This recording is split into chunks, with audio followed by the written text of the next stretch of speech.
అసలు నువ్వేం చేస్తున్నావు నీకన్నా అర్థమవుతుందా? నేనేం చేశాను? అసలు నువ్వు ముందెలా ఉన్నావు, ఇప్పుడు ఎలా ఉంటున్నావు?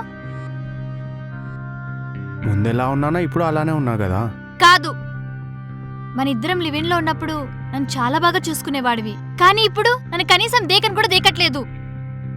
వస్తావు, పడుకుంటావు, ఆఫీస్కి వెళ్తావు, మళ్ళీ వస్తావు, పడుకుంటావు, ఆఫీస్కి వెళ్తావు. ఎప్పుడు ఇదేనా?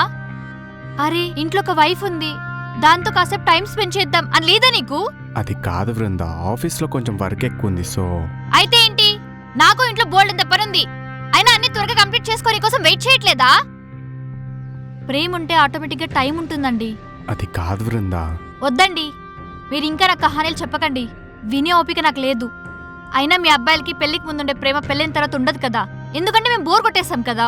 అసలు ఏం మాట్లాడుతున్నావు, నీకన్నా అర్థమవుతుందా? నాకు అర్థమవుతుంది, మీరు అందరిలాంటి అబ్బాయే, మీరు స్పెషల్ ఏం కాదు. పెళ్లికి ముందు ఒకలాగుండి మోసం చేసి పెళ్లిన తర్వాత టార్చర్ చేస్తున్నారు. ఏంటే ఇందాకటి నుంచి పెళ్లికి ముందు ఒకలా ఉన్నా, పెళ్ళైన తర్వాత ఒకలా ఉన్నావు అంటున్నావు?